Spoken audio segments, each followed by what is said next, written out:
मैं निष्ठुर सदैव अपने पति से देश रखती थी।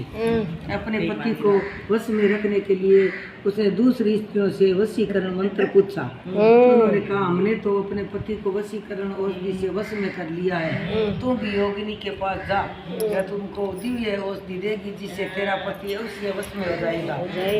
उनके कथा अनुसार वे योगिनी के मंदिर में गई जहाँ पर कुटी में 100 सप्तक बने हुए थे। इस प्रकार उस मालिनी ने वहाँ पहुँच मन को शोक कराने वाले मंत्रों के लिए प्रार्थना की। फिर उसने हीरा जड़ी हुई स्वर्ण की अंगूठी उस योगिनी को भेंट की। योगिनी पति के अपमान से दुखी हृदय जानकर कहने लगी कि यह रक्षा चूर्ण तुमको देती हूँ।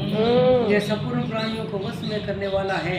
यह चूर्ण अपने पति को देकर उसकी गिरवा की रक्षा करना, तेरा पति तेरे वश में हो जाएगा। तेरे बुरे चरित्रों को देखकर भी तुमको कुछ नहीं कहेगा। वह चूर्ण को लेकर घर आई और संध्या समय दूध में मिलाकर अपने पति को दिया।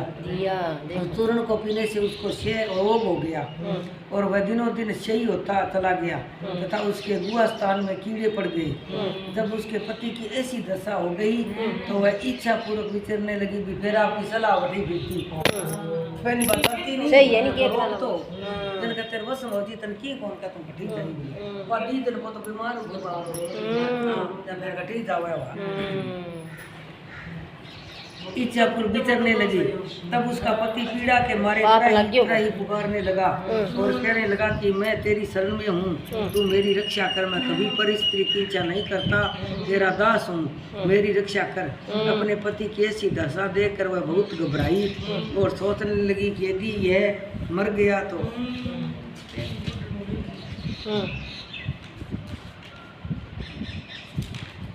गया तो मैं सब श्रृंगारों से विहीन हो जाऊंगी। वो मर गया तो मैं श्रृंगार कौन करी और भी तो वाकई करेगी। ऐसा सोचकर वह योगिनी के पास गई और उससे सब वृतांत कहा। तब उसने पहली औषधि का दाह शांत करने के लिए दूसरी औषधि दी। उसको पान करते ही उसका पति स्वस्थ हो गया। तब से उसका पति घर में ही रहता और उसके वशीभूत हो गया। घर के काम के बहाने और कई विचारी तथा कामी उसके घर आते रहते, परंतु उसको अपनी स्त्री के आगे कुछ भी कहने की शक्ति न थी। इसी पाप के कारण उसके सारे शरीर में कीड़े पड़ गए और उस मालिनी के कान, आँख और जिह्वा में छेद हो गए। उसके संतान कट गए, अंगुलियां गलने लगी, पैरों से लूली हो गई और ऐसे कष्ट होकर कुछ दिन पश्चात दुखी होकर मर गई और नरक भोगने लगी। 15,000 वर्ष तक ताम्र भांड नामक नगरक में दग्ध होती रही। 100 जन्म तक कुत्ते की योनि में पड़ी। देवयोग से जब कर्म फल पूरा हो गया तो वैशाख मास में संक्रांति में शुक्ल पक्ष की द्वादशी के दिन पद्म बंधु का पुत्र नदी में स्नान कर पवित्र हो गीले वस्त्रों से घर आया था। वहाँ पर तुलसी वृक्ष के पास उसने पैर धोए। उसी सतम के नीचे वह कुतिया सो रही थी।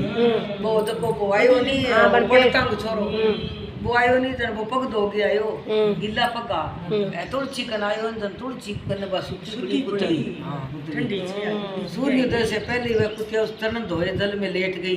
भी दिन उगे पहला ही नहा आयो, दिन उगे पहला ही वह तरण धोया नहीं वहाँ लेट गई जिससे उसके पाप तत्काल नष्ट हो गए और पूर्व जन्म के सब पाप कर्मों की याद हो गई। अपने पूर्व कर्मों का वर्णन कर उस मनीष से कहने लगी कि मुने वैशाख शुक्ल पक्ष में पुण्यों के बढ़ाने वाली द्वादशी के दिन स्नान दान आदि का जो संस्कृत आपने किया है मुझे दे दो। वर्ष को दिन हो भी दिन जन के भी वैशाख ना गया और इतो दिन के आज का दिन को पुण्य मन दे दो मुक्ति मेरी मुक्ति हो जाएगी। मैं अत्यंत दीन हूँ, मेरी रक्षा करो। ऐसे वचन सुनकर मुनि पुत्र कुतिया से बोले कि अपने किए हुए अच्छे और बुरे कर्मों का फल मनुष्य सुख और दुख के रूप में स्वयं अवश्य भोगता है। ऐसे वचन सुनकर कुतिया दुखी होकर ऊंचा मुख करके जोर से उसके पिता पद्म बंधु से कहने लगी, आपके द्वार पर पड़ी रहने वाली कुतिया हूँ, आपका झूठा टुकड़ा खाती रहती हूँ। बाप ने के बरसोरत कौन मान्यो वो कभी तेरा कर्म करेगा भोग दो। जब बाप गंगार होने लगी, आप मेरी रक्षा करिए, क्योंकि महात्मा गृहस्थियों को जो उनके द्वार पर उनकी शरण में पड़े रहते हैं उनका उद्धार करना उनका परम करते हैं। ऐसा भेद जानने वाले ने कहा, अल्लाह ने कहा है, कंडाल कुत्ता सदा गृहस्थियों की दया के पात्र है, अतः आप मुझ मूर्खा का उद्धार करो। ऐसे कुतिया के वचन सुनकर पद्म बंधु घर के बाहर आया और पूछने लगा क्या बात है। तब उसके पुत्र ने सब कथा वर्णन की। पुत्र के वचन सुनकर वे विस्मय के साथ कहने लगे कि मेरा पुत्र होकर तूने ये क्या कहा, साधुओं को ऐसे वचन कहने उचित नहीं है। संपूर्ण प्राणी परोपकार के लिए है, चंद्रमा सूर्य पवन पृथ्वी अग्नि जल चंदन वर्ष और महात्मा सभी परोपकार में लगे रहते हैं। सूरज का अपना सारी दुनिया खातिर तप है, सारों की भी अब लोगों खातिर करे है, तू भी कुतरी उदार क्यों कौन करे हाँ भी तू क्यों कौन नीचा वचन क्या हम किया।